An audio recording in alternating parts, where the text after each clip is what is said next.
No, I'm not nervous. Because I haven't been to an audition in a really long time, and I feel like I don't even know what the role is. I don't know what they're asking of me. I don't know if I'm prepared to cry on set right now. I guess. Okay. But, okay, listen. The time is coming up close. I gotta go. Thank you. I love you too. Bye.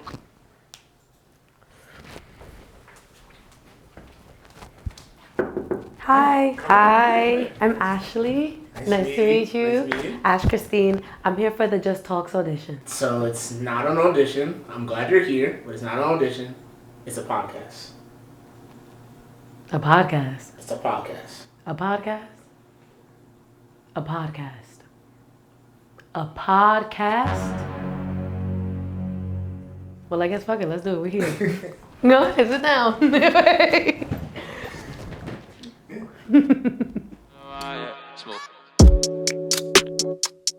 Lately I've been moving through the motion. Feel like I'm drowning in the ocean. So I wanted to, starting off, say thank you for coming on to the podcast. Right. Appreciate it. With reaching out with Prada and everything, it was good because like for me it's hard to reach out to people sometimes. So I'm grateful that you were so willing and excited to be a part of it. Definitely because I watched some of the previous podcast episodes and I like the topics that you touched on. I like the way you knew the people that you were bringing to the podcast. Mm-hmm. So even though it is a part, like, yes, I was willing to, jump in, be a part of it. It's because of the environment you created. So thank you for doing that. Of course. I'm glad. I'm glad that that's recognized. It makes me feel better. Act, model, and of course, like you're doing crazy numbers on TikTok. So we're gonna get into all of that, especially because I watched the movie One Life to Live. Oh, you did? I did. You got into it? I did. Okay. I did. I did. So we're gonna get into that. But I wanted to start off by asking, kind of start from the beginning. Kind of ask, how did you get into acting? What made you want to get into it? I feel like whenever somebody, talks about the passions that they're chasing, there's always something where they felt like they wanted to do it at a young age or they got into it because of something in their school. And I feel like I always had those those kind of foundations, right? Mm-hmm. Like when I was a kid, I was pushing my parents to let me audition for that radio thing that they would have for Disney. They were like, "Oh, Disney is scouting," and mm-hmm.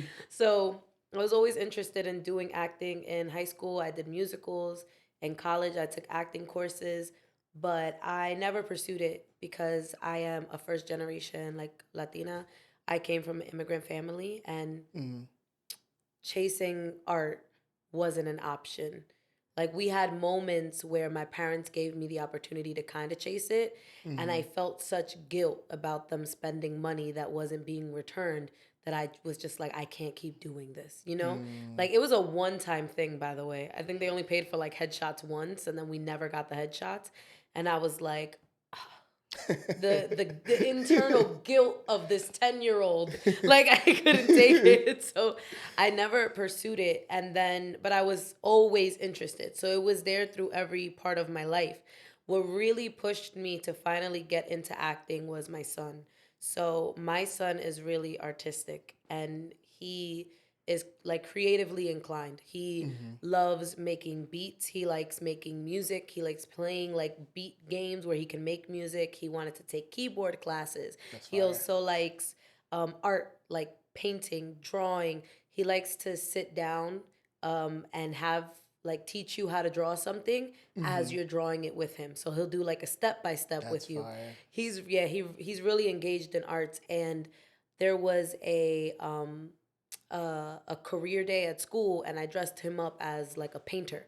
Mm-hmm. I had him with the art easel and everything, and I was really supportive of him being whatever he wants to be, doing whatever he wants to do. And I was like, wow, I'm a fucking hypocrite. I was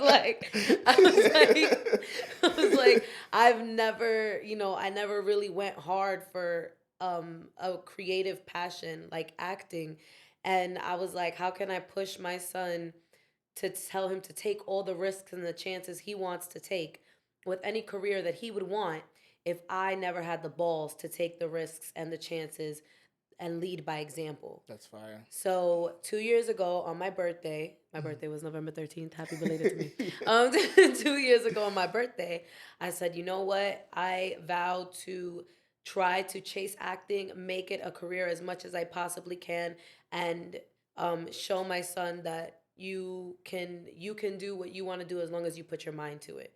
And so I've been acting ever since for the past 2 years. I love that, leading by example. Exactly. That's fire. And the reason I like that as well, because growing up, I was trying to do. My parents had put me in like modeling and acting when I was younger. Oh wow. I started it when I started it very young. Like they kind of started out of the womb, like when I was like 1. And then I stopped for a while because they wanted me to focus on school. And then kind of went back to it, like extras in movies and stuff when I turned like 10 or 11. And then they were like, oh, no, back to school. So then I kind of just never went back to it. But it was so much fun. I wish I would have had that, so. I was gonna ask, like, did you feel like it was pushed on you, or did you genuinely feel like this is what I enjoy? This is so cool. A little bit of both. Yeah. Because they kind of make you feel comfortable. Like when with the whole like modeling thing, especially as a kid, they try to get those pictures to be as like authentic as possible. So they're like telling you jokes, so they're making you feel comfortable. The acting stuff was hit or miss depending on what we were on set for. Because sometimes you'll just be sitting around for hours doing absolutely nothing. Right. So, because I don't have a main role, I'm sitting in the background. So it's like, all right, I'm sitting here for what? But other times it was cool.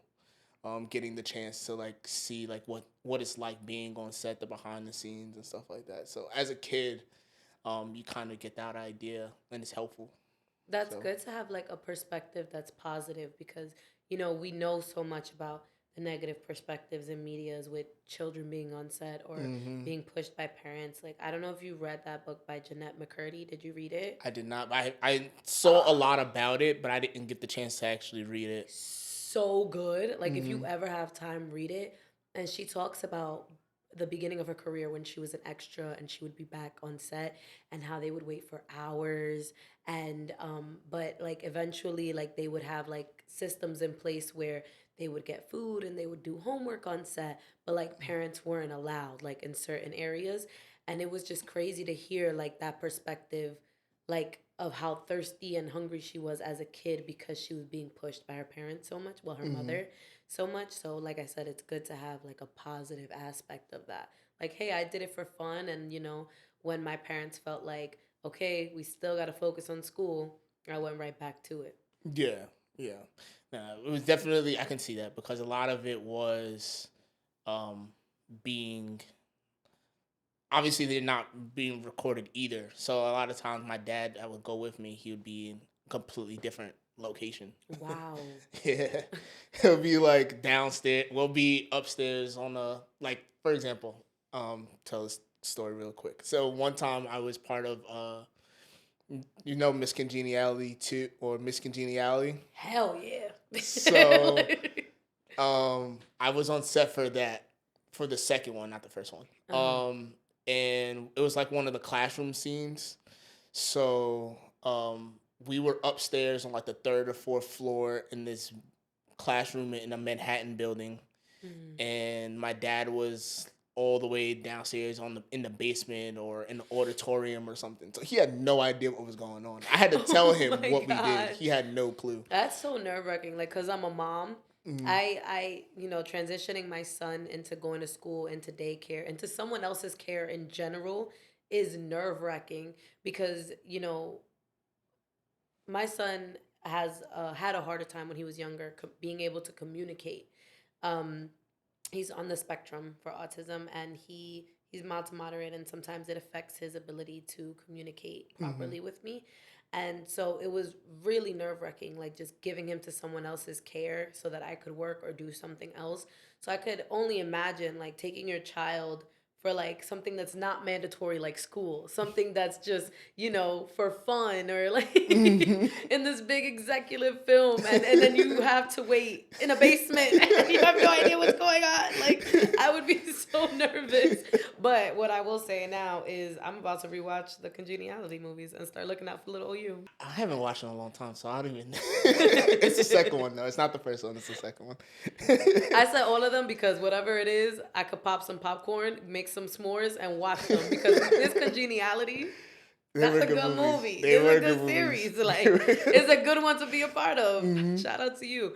I think it was Margot Robbie who was saying that her husband, after they got married, had told her that he was actually an extra in Harry Potter, and she was like, "You should have said this before. We would have been married quicker."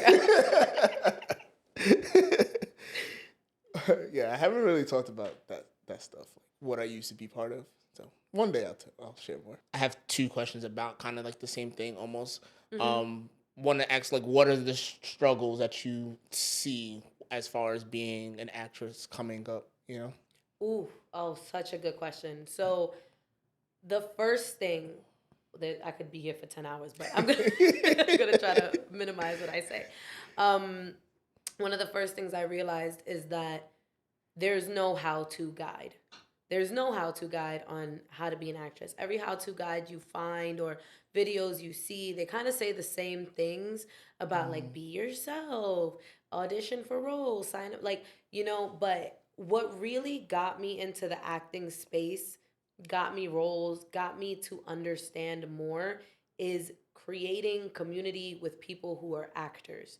So I would reach out to other actors and I would tell them like, hey, what's up? Can we talk? And I reached out to my friends who were influencers and said, do you know any actors that wouldn't mind talking to me about what they feel like is necessary? I feel like everyone thinks like, like you got to do XYZ and then you'll get here. Like you'll get to the end goal, but it's not that easy. So what I mean by that, cuz I also sound vague as fuck, so I'm going to get real specific.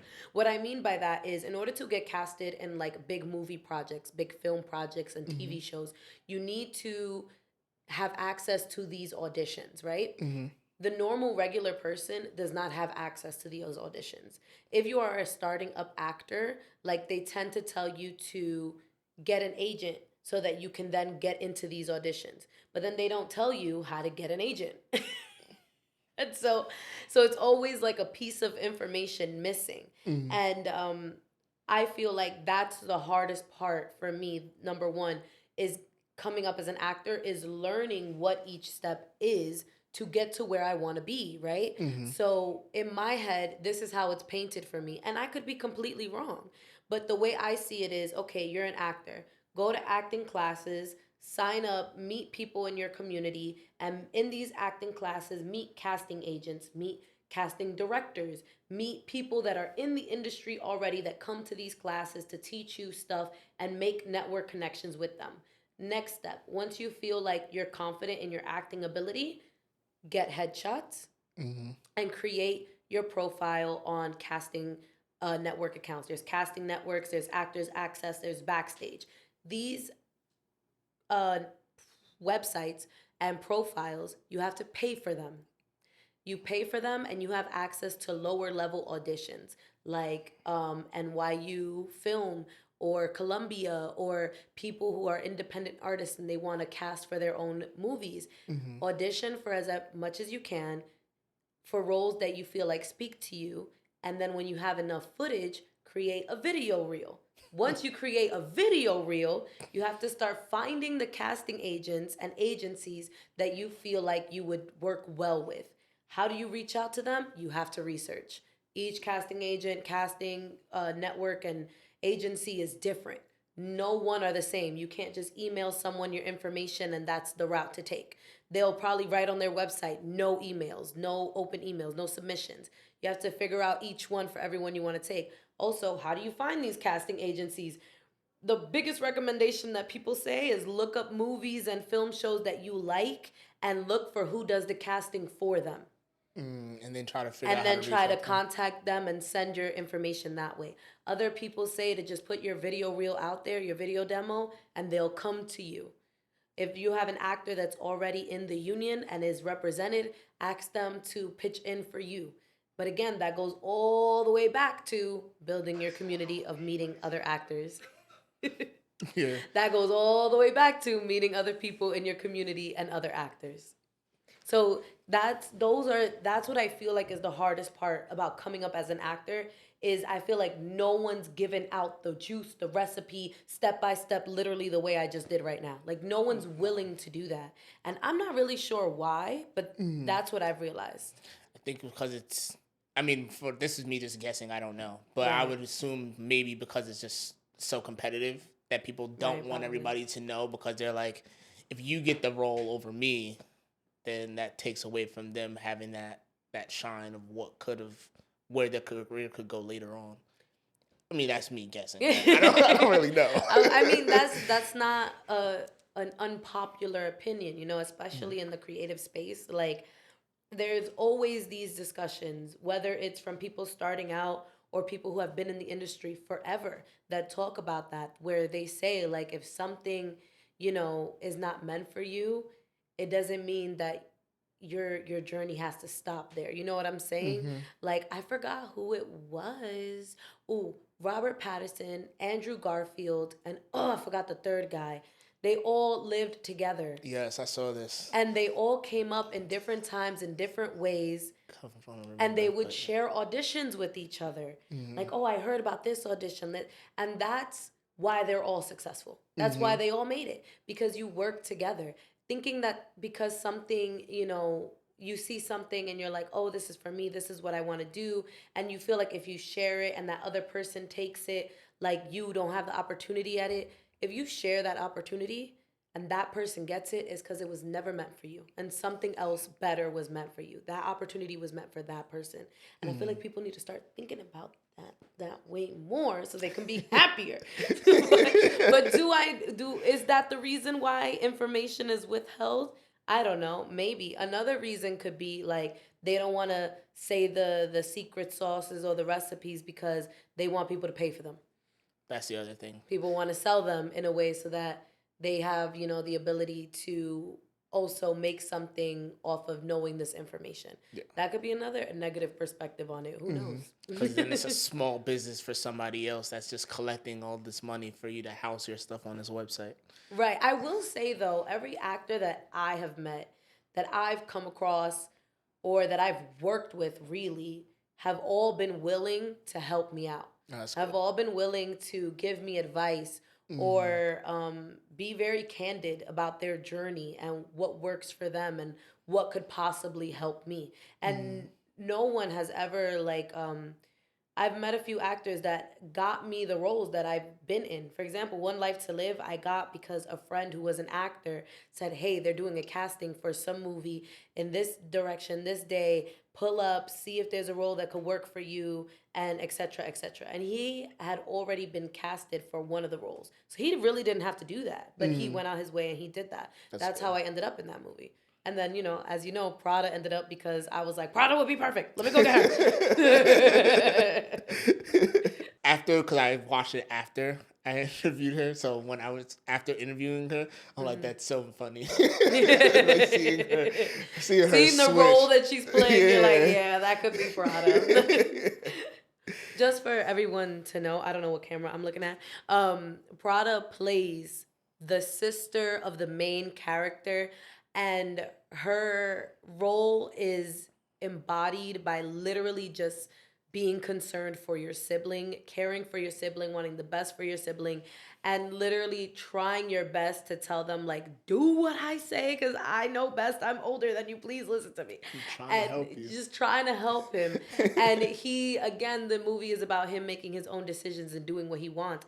But if you know Prada, you know she's a good sister. You know that she's a good person. You know that she cares about people. And so this role was like very easy for her to get into because it was the complicated life of like managing difficult life choices while also trying to help somebody you love.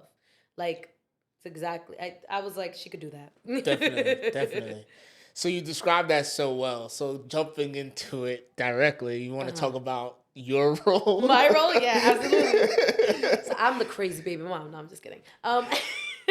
But I play a role. Her name is Yolanda. She is in the movie. She represents the negative decisions of the main character's life. It's hard to say his name because his name is Life, and if I say Life's, it doesn't sound right. But basically, I am a representation in the movie of what can go good for him if he does good for himself. So my character, she I don't want to reveal too much, but she does have like a beautiful arc development in the movie. You see her as one thing and you paint her as one thing because life paints her that way and sees her that way. And when you get exposed to her in a different lighting, in a different setting, you see her for the actual person she is and what she represents, which is the good in life. And so when you see that part, you're kind of like, wow, okay, she represents kind of a different opportunity, a different lane for him to take than what he's been doing. And being her and being in her character, I related to it a lot because a lot of it reflected some of my real life. And I adored playing her. She was a great character to read. She really pushed me in terms of like scenes that I had to play because she goes from emotional to screaming to soft and sensitive, and she kind of hits the bar for something that you want as an actor, right? You want a character that tells a story. You want a character that's pivotal to the story, that helps push the story in a good way, and I feel like she does that. Definitely. However, I will say, I'm saying all these nice things. You might be tight at her. You might hate her. You might not like her. I've gotten nothing but great responses from her character. But who knows? I was going to ask, I don't know if this is spoiler, so we can cut it out if you don't want to answer it. Okay, go ahead. But was it Yolanda that called the cops on him at the end? It is a spoiler, but if you don't want to spoil the movie, just skip this part of the video. She does call, and you want to know what's crazy is that me and the guy that played Life, his name is Nick Sanchez. He we worked so hard on our arguments and our fights. We were rehearsing for a month, like a month with the whole cast, and we had been arguing for a month in front of everybody. Right, that like 2 weeks before or a week before production, we look at the rest of the script and we're like, they nice to each other? That when we started rehearsing the nice scenes, we were like, oh my God, what do we do? Like we were so uncomfortable that we were like, we started the nice scene and we were still at each other's throats, and the director was like, no, you guys have to be nice to each. There's no subliminal hatred here. I was like, oh wow. So when that scene came where she calls, I didn't even fucking know that was happening. So we were filming this whole scenes, and because it's not a scene that's written, she had no lines. Everything that I said in that scene, I made up. There was a few moments that I did improvise. I can get back to that, but those lines were not written. So all I had was a description of the scene. So I didn't think she had anything else after our conversation. After he leaves, I'm like, oh, all right, he left. It said door closed. I said goodbye. Scene cut, end. We're done. But right under it, it says Yolanda gets on the phone with and calls. And I was like, oh my God. When we were at the scene, I said, I got to do that? I said, oh my God, why it got to be me? I don't even understand how that makes sense. But it's apparently, according to the director, she does it because after he tells her all these things about the story, she fears for his life. And she feels like the only way to keep him safe is to put him there. And that's it. Yeah. And because she doesn't know that everyone's getting murked. She doesn't know that everyone's getting unalived, you know? So to her mindset, the father of my child is about to die.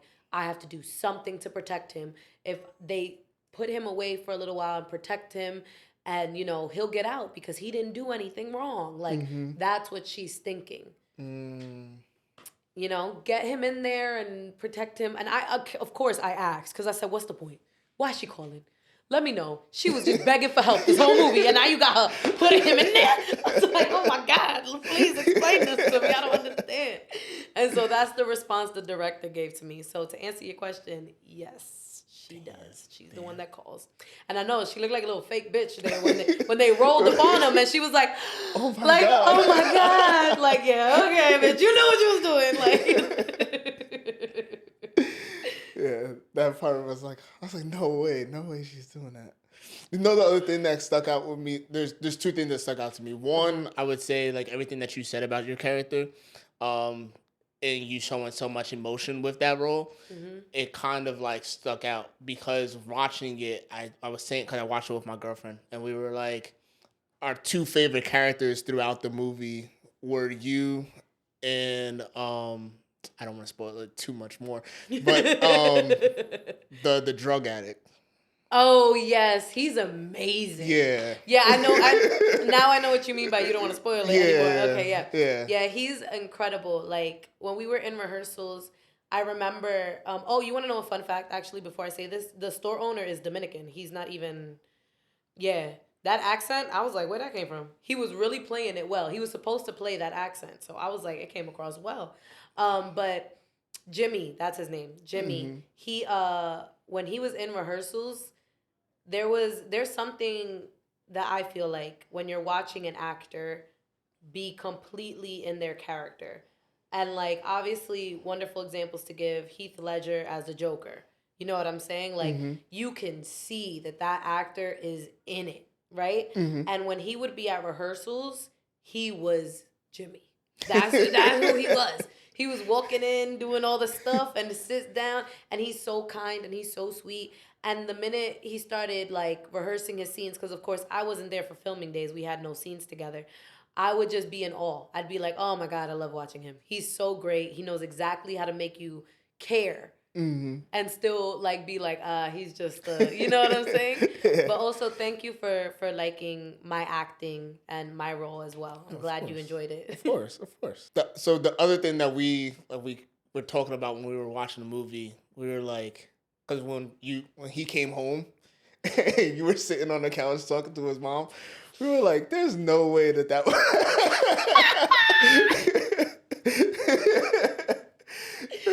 that relationship already had was already there, and we're like, No, there's no way. You want to know what's funny though? What I was gonna say is that like just like that phone call where I made up those lines, I improv those lines.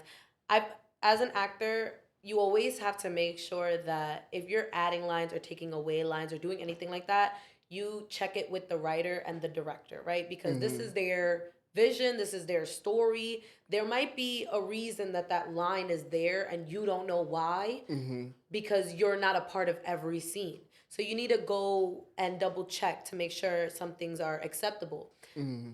The phone call, they allowed me to do that. The writer, the producer, and the director were there. They were like, yeah, just say what comes to you. The scene where I am in the house with his mom, I came in a church dress and a cardigan. And they looked at me and said, what the fuck are you wearing? I was like, well, you know, we didn't really discuss wardrobe in terms of this scene, but I feel like Yolanda's supposed to be a hood rat. Like, she's supposed to be, like, you know, out there, like, ratchet, whatever. And, like, for the first two scenes, I was once a hood rat. I was dressing how I used to dress. I was like, oh, sneakers, crop top, big jangle earrings, still there. But, you know, like, I was like, I can embody the beginning version of Yolanda, right? But if I'm going to his mother's crib, you think I'm gonna pull up in there and pum shorts and a fucking brawl? Like, no, I'm not gonna do that. Like, I was like, crazy. The funniest part was I was like, I don't even have a dress that works for this. Like, I was going through my closet, like, what works? And this is a random dress I got from Macy's like 4 years ago. Like, I don't freaking know. And I pulled it out, and when we explained that to the director, she was like, wow, that's so great. Actually, that's really smart. I like that you thought of that. I had brought a backup outfit just in case they wouldn't buy this idea, but they did. And Nick, he's a starting actor, but brilliant moment in the scene where we're fighting right after the mother interaction. He grabs my shirt or my dress, whatever, and goes, "What the fuck are you wearing?"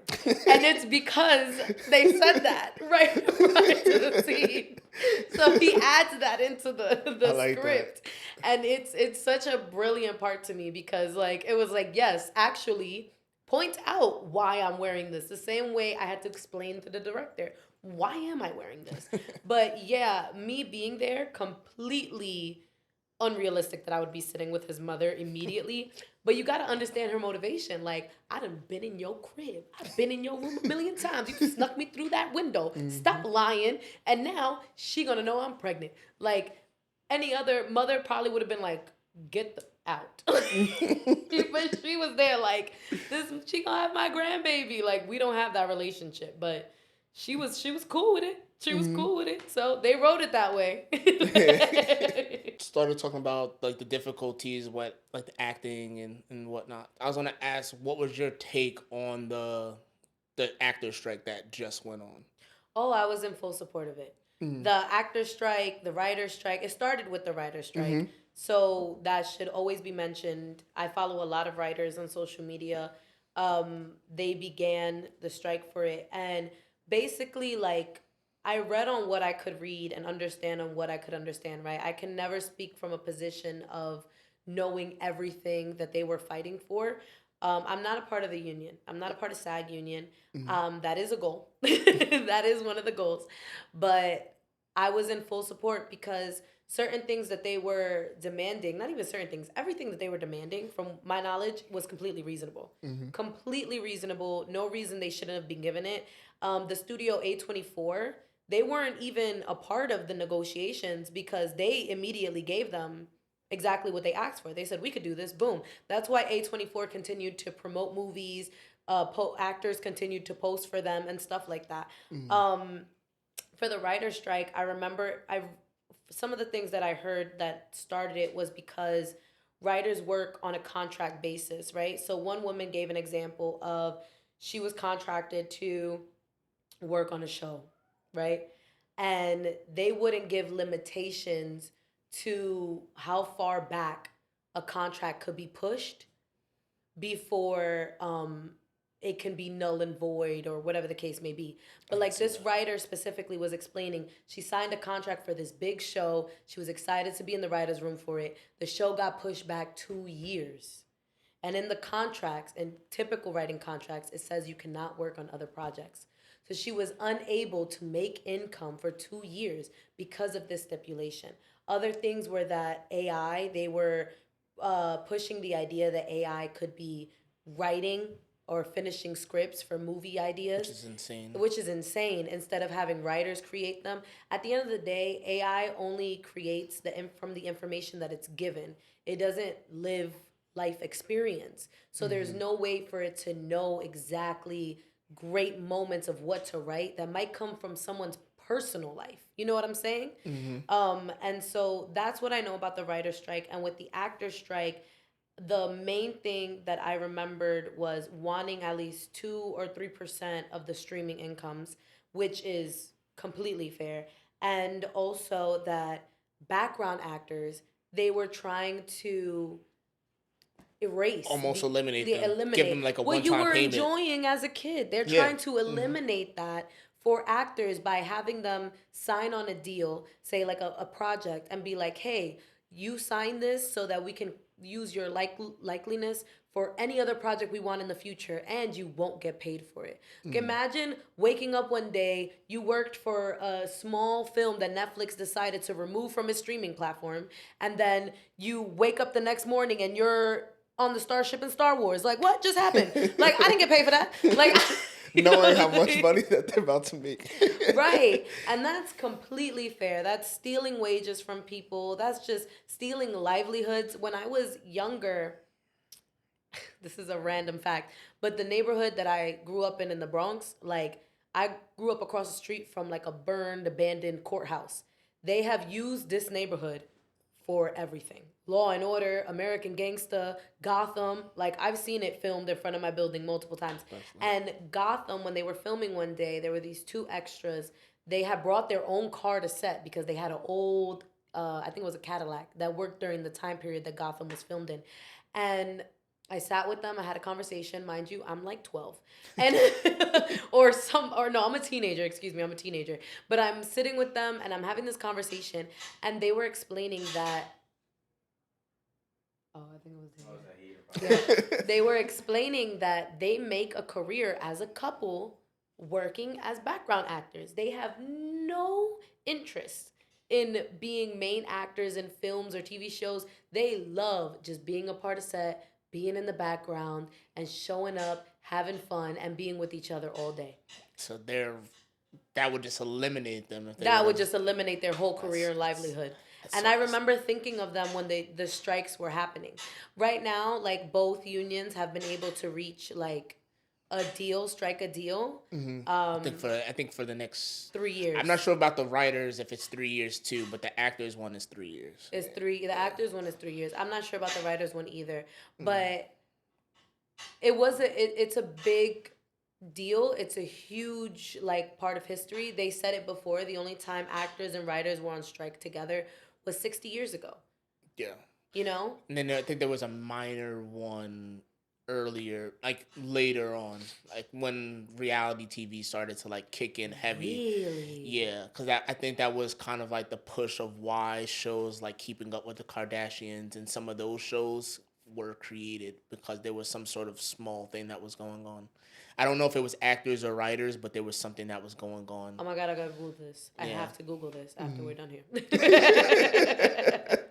Yeah.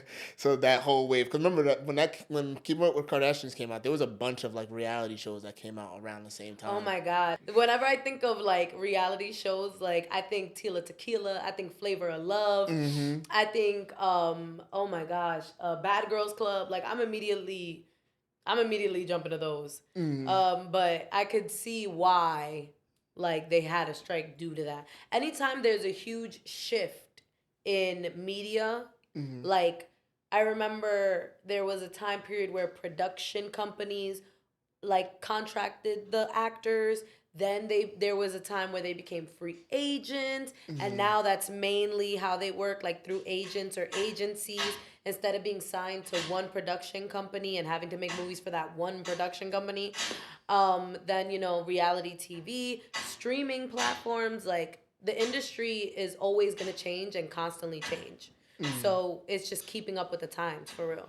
Yeah, no, it's crazy to see, but it's good because like later on down the road, doing acting, it's important, because especially having that union behind you. So. Right, it's important for everyone who's in the union and everyone who wants to be a part of the union and who's coming up in acting, and that's why I did what I could to research or go to the picket lines when I had time available, because like I said in the beginning, this is a community at the end of the day. You are a part of something, and you need to stand for everyone that's a part of that community. 100%. Modeling. What's the difference for you with modeling and acting, or if there's any like difficulties or? I feel like with modeling, I love being directed more. Like as an actress, I like being directed. I like being told about the character. I like to feel the character. And then as a model, I like literally being told exactly what to do. Like I want to bring that photographer's vision to life. Like what is it that you're trying to embody here? So I feel like with modeling, I do like pushing for photographers that want a specific vision and will direct me vocally. Like someone who was really vocal about what they wanted with our shoot was Sono Anthony. When we worked together for this app called Evently. I told him, I said, yo, direct me. Whatever you need me to do, get the shots you want to get. And he was very specific. He said, I want you to kick. I want you to lean back. I want you to do this. And I was like, let's do it. I was there for the chaos. I'm there for the fun. Yeah. And I also feel like with acting, it takes a lot of emotional like pull from me and build up to get to the character that I want to get to. Whether it's like lighthearted and fun, or whether it's dramatic or horror, whatever like field it is, it does take a lot of preparation. With modeling, I feel like it's more we're here to do fun, we're here to get this done. And I feel like that's the main difference for me with modeling, those two main differences. Yeah, I feel like I feel like with that direction, it's a little bit more chill. It makes it easier to get the job done. Yeah. Sometimes. You know, I'm not Zendaya, but like she just be going in the rooms and done. I'm like, okay, damn, I will get there one day. Like, Evently. So Andrew, somebody I have to also connect with. I see him all the time. Oh, I can connect you with him. No, easily. I can. I was just with him. What's it? Today's Monday. I was just with him on Saturday. I'm with him. I was about to say, you want to know what's crazy? What? I was with him on Friday. I was waiting for you to say a day earlier in the week so I could be like, I was with him Friday. But then you said Saturday. I was like, damn, that don't work. Like, but yeah, he is great. He made the Evently app.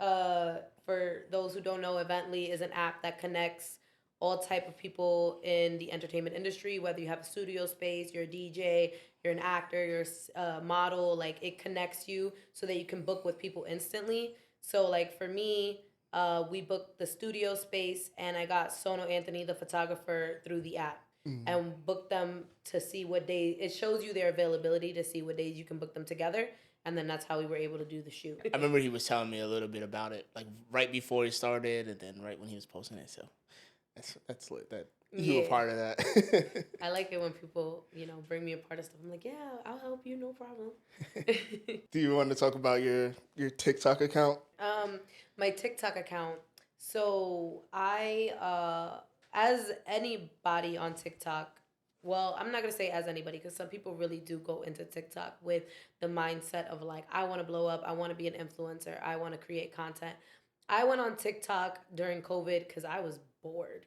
The first video I made was the Wiz Khalifa one. I forgot the dance to it, but it's some dance that they do, and I was just holding my son, and he was doing the dance, and I was like, yeah, post that. Like that was my first video.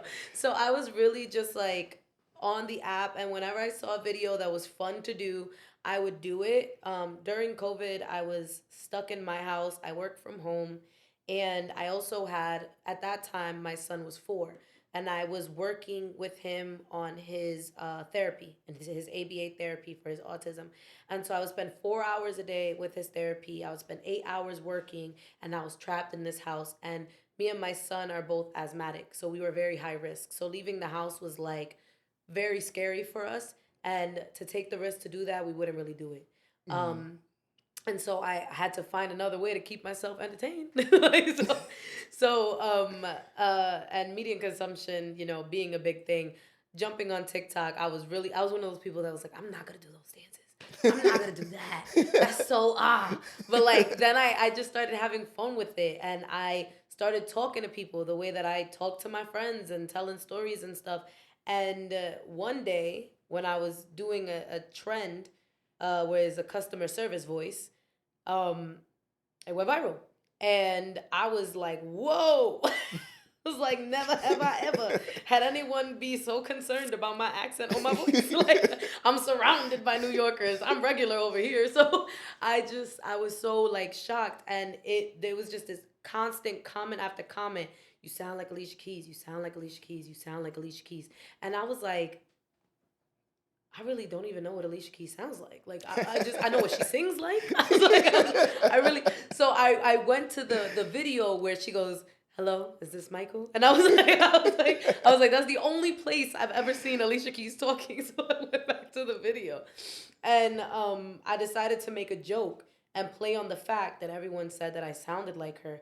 And so I made the video not knowing that it would lead to such an exponential growth on TikTok. It was just a fun time. It was just fun. But it's led to so much opportunity. It's led to meeting amazing people. It's meant to being mutuals with some people on TikTok that I adore and love. That's fire. Yeah, and I enjoy it. And I I tried to be that person at one point because I feel like with my TikTok journey, there was a point where I felt like I need to take this serious. Like, I need to start working on this. I need to make videos, posting 2-3 times a day. I need to actually be that person. And then when I started doing that, I realized how drained I was. Because at the end of the day, I do have a 9 to 5 and I'm a single mother. Like, I was working way hard making these films, I mean, these videos. And I was like, this just doesn't feel right. I'm like, this doesn't feel like why I started on this app anyways. So now I just continue to post when I want to, what makes me happy, when I feel like telling a story.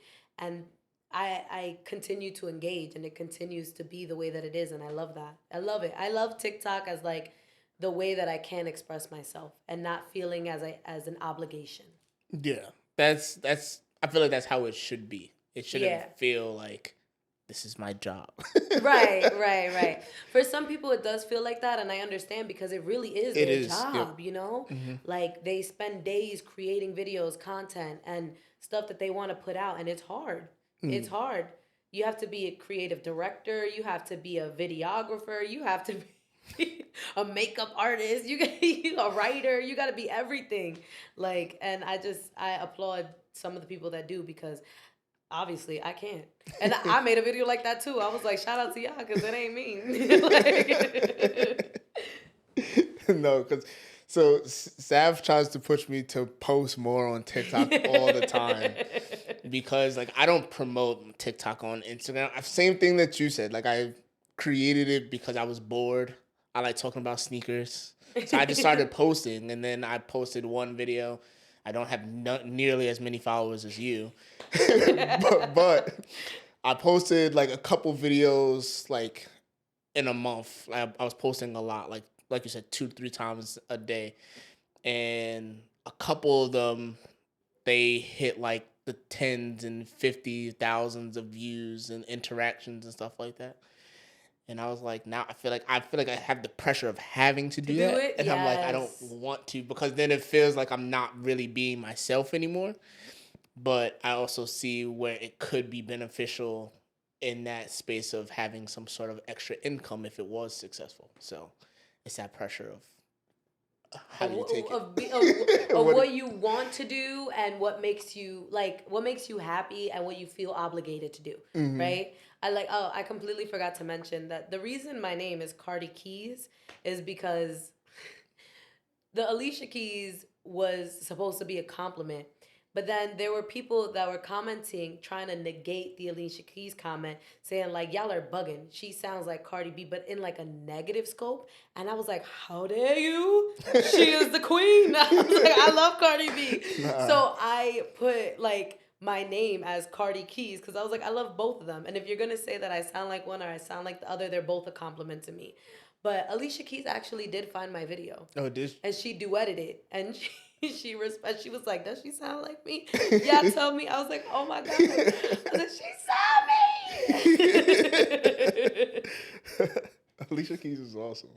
But I do agree with Sav though. If you're gonna post like podcast videos on your TikTok, you're having the podcast.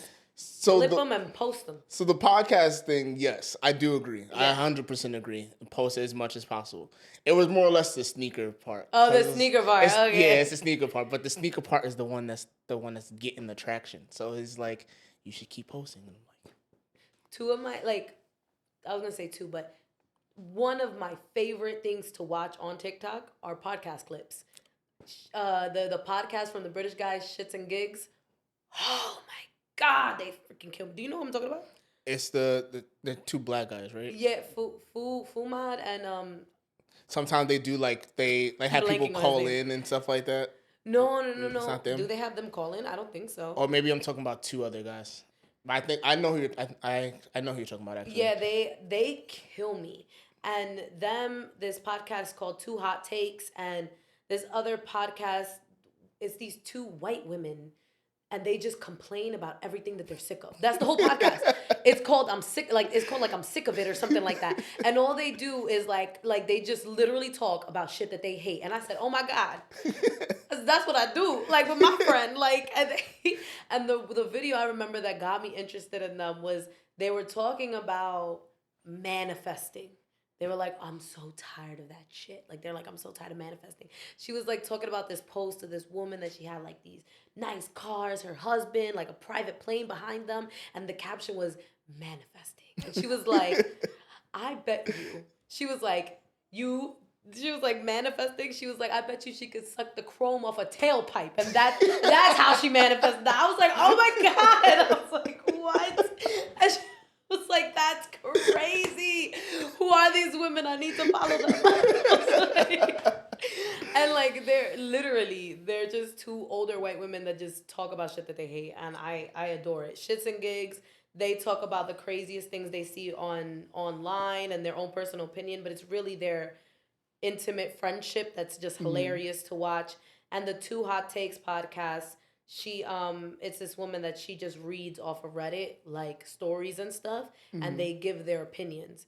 But she's always so willing to pull up perspectives that people don't think about. So that's why I be scrolling, and also comedy skits. Those are like my two favorite things to watch on TikTok. I'd be like, I am about to die laughing. Yeah, I could spend hours on there, which probably is not the greatest thing to do. What is on your feed? Like, what do you My watch? feed? My feed is Keith Lee. Oh, that's a fact. Keith Lee. I forgot what the guy's names are. It's two friends. It's fresh something. I forgot what their podcast is, but they're always telling stories about like the dumbest stories that they've had, like situation that they've been in, like dates, the craziest dates that they've been in, cars breaking down.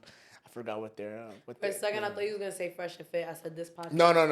No, it wasn't Fresh and Fit. I will get up right now. I'm trying to think of the name of their thing, but it's like PS8 or something like that, and I can't remember the name of it. So, so that, sneakers, of course, comic books, and then that's pretty much it. You've mentioned sneakers because you made videos on them. How many sneakers do you have? Too many. Yeah, you're one of those, right? I'm one of those people that has like 4 pairs of sneakers. These I take to the gym. Like you would hate my closet. No. See, the thing is, I talk about it, which is why I don't necessarily promote it on Instagram. Which is why Sav tells me to promote it on Instagram all the time. But I don't promote it on Instagram because it's not like something that I feel like with material things, when people talk about the stuff that they buy, it's almost like you're bragging that you have it. Okay. And that's not me. Like, I'm not necessarily like bragging about like having whatever it is that I'm buying. It's just I like to talk about it. So you're passionate about it. Yeah. So I only talk about it there because I don't want to seem like I'm like flexing on anybody or anything like that. Because I'm not. I'm only buying it for myself. When I'm in public necessarily, I don't even like talking about sneakers. People talk about sneakers to me more than I do to them because they think that that's all I want to talk about. It's like, I don't. I really don't. I like them, but like... like, there's more to me than just sneakers, guys. I understand. I get it then. But I also feel like, you're going into it with good intentions. You're just talking about something that you love. So why not share that on every platform? There is like I want to say like a kind of hesitation because Instagram is so much more intimate, right? It's people it's people you've been following forever because Instagram has been around for so long. I felt like it was easier for me to grab my TikTok content and put it on Twitter than it was for me to put it on Instagram.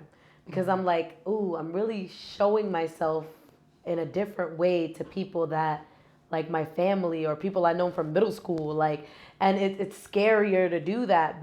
Putting myself as an actress on Instagram was the hardest thing for me.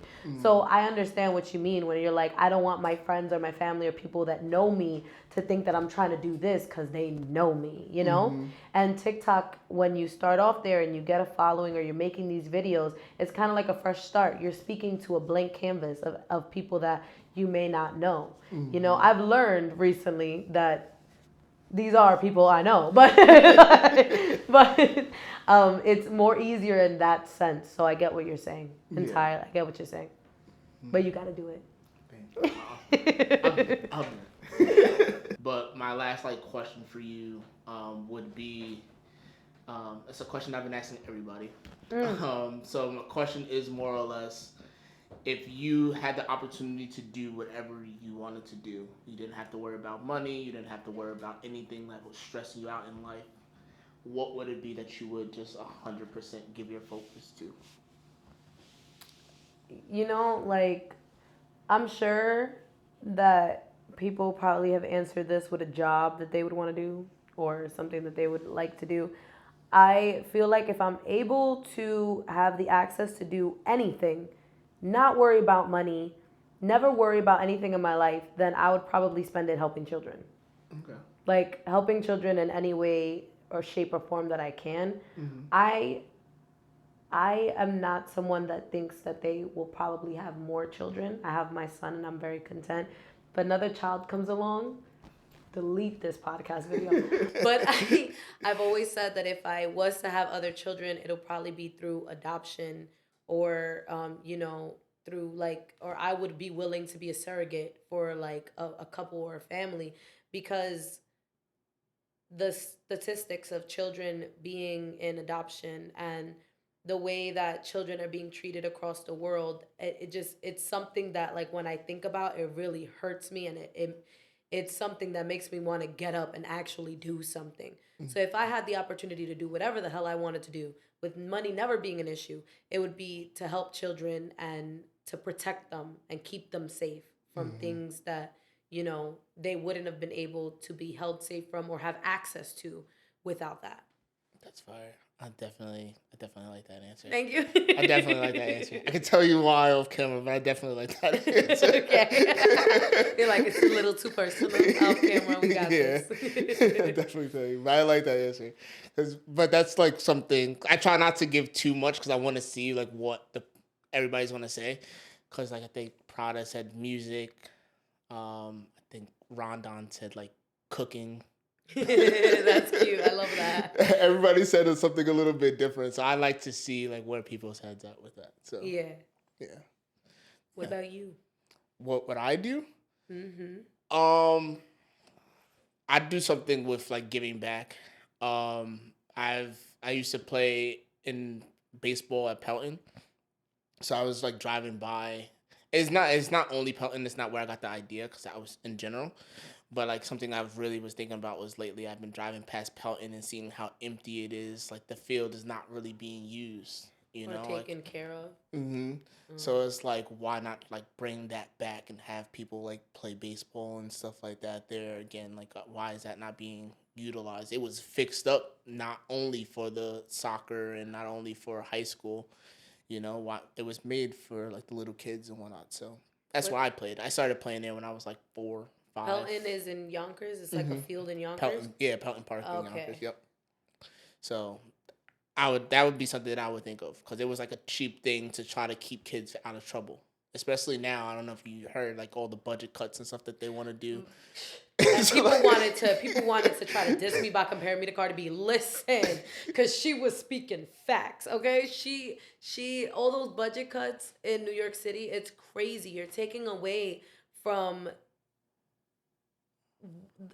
children are always the future. Hashtag Michael Jackson. Like children are always the future. Like if you take away from the children now, like you can't expect crazy amazing things when they weren't given the opportunity to have fun, be kids, and be exposed to things that should be given to them just for the right of being a child. Like, I mean, this delves into like a whole other topic, but there was a conversation on The View where they were saying that the birthing rate in America has gone down like heavy. Yeah, that in our generation there was like this the way that Whoopi read it was that birthing rates has gone down because in our generation where we don't feel like we're in the position to be creating lives when we don't feel like we are stable enough. I mean, that is definitely true. It is true. And a lot of people around the table were explaining like that they feel like that is a great mindset to have towards having kids because you're being more conscious of your decision when you're having this child. You're being more conscious of what you're actually doing by having a child and bringing them into this world. And for the birthing rate to be going down, for people to be having less children, being more conscious of bringing children, it only helps the case of taking care of children, because you're thinking about these children in a way that's beyond yourself by not having that child. Yeah. You know what I'm saying? And so to cut from the children that we have here, it's just another reason why people wouldn't want to have kids. Like, oh, there's not enough funding for my child to get into this and that and da-da-da-da. I would have to be making X amount of money for my kid to be exposed to music and stuff like that. And that's whack. Yep. It's completely horrible. So, yeah, I definitely heard about it. And it's with sanitation, transportation, police, everything. Budget cuts from everything. And it makes no sense. No, not at all. It doesn't make any sense. But what are we gonna do? What are we gonna do? Complain about it on the Just Talks podcast. That's exactly what we're gonna do. Either that or one of us can run for run. I mean, at this point, we might as well. What is it? Oh, did you hear that one of those guys from the documentary about the kids, the five kids that were convicted, and then the Central Park 5? One of them ran for office and got employed in office. Oh, really? Yeah. I didn't know that. That's fire. I just saw it like literally the other day, and I was like, That's whoa, fire. that's so cool. I'm so happy for him. Like, his life is coming full circle, you know what I'm saying? But at the end of the day, yeah. I mean, I would love to run for office and make a change, but then we would just have another dumbass bitch that doesn't know enough. Like, in the seat. Like, I know what I know, but not enough. Not enough to make the proper changes. So let me give it to someone who's going to school for this. Like, anything else that you want to say or get out? Me? Yeah, your spotlight. It's your time. You can say whatever you want to say. Now imagine. I got nothing to say, really. Just thank you for having me here. Thank you. You forgot to projects coming up. Oh, yeah, yes. I'm Yes, sorry. yes. So, I am currently casted in 2 projects. Mm-hmm.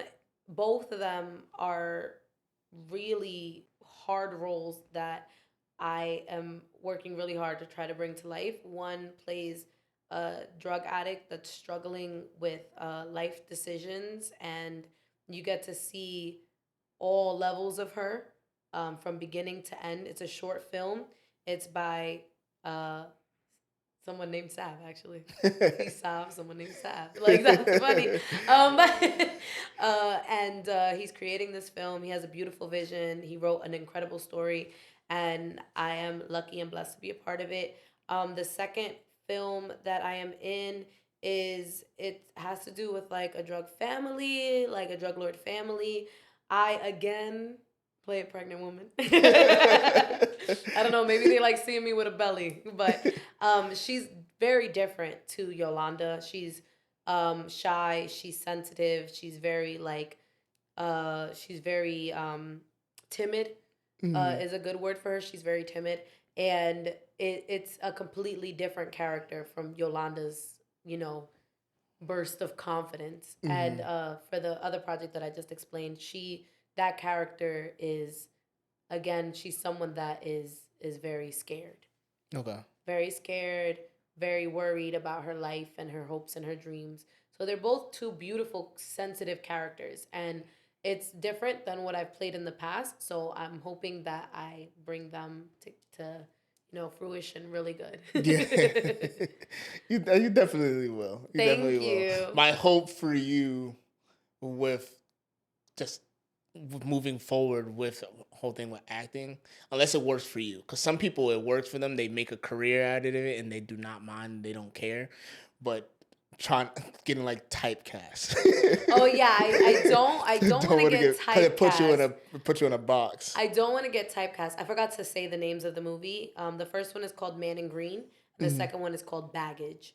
I don't want to get typecast because I'm very versatile, but I will say that a dream role of mine, because I've been saying it everywhere, I've been writing it in my journal for like a year, I'm manifesting it, 369 method. I want to play Nico Robin in the One Piece live action on Netflix.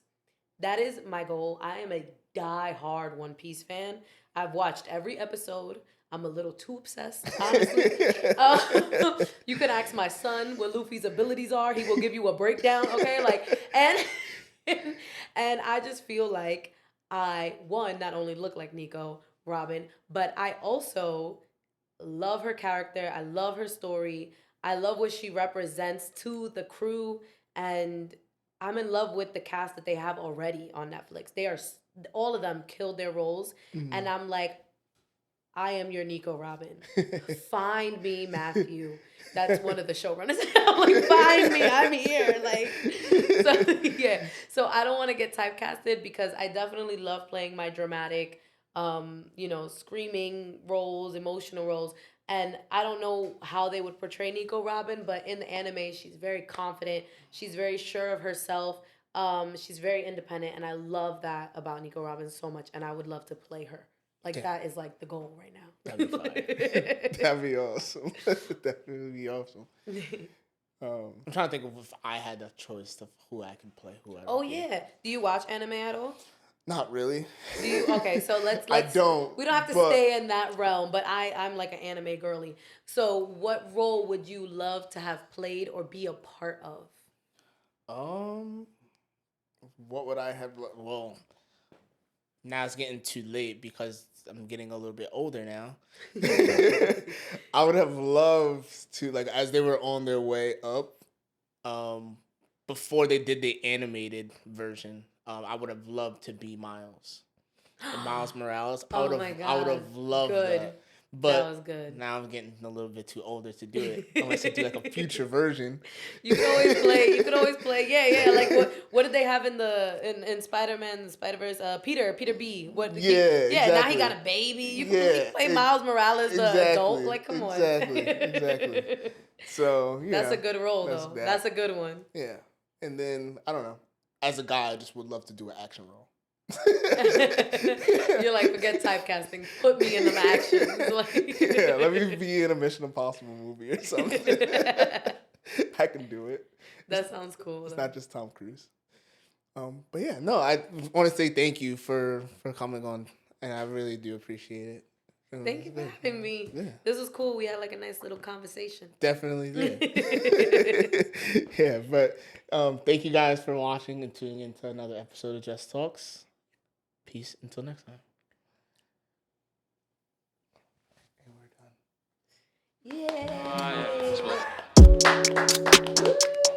Lately I've been moving through the motion. Feel like I'm drowning in the ocean.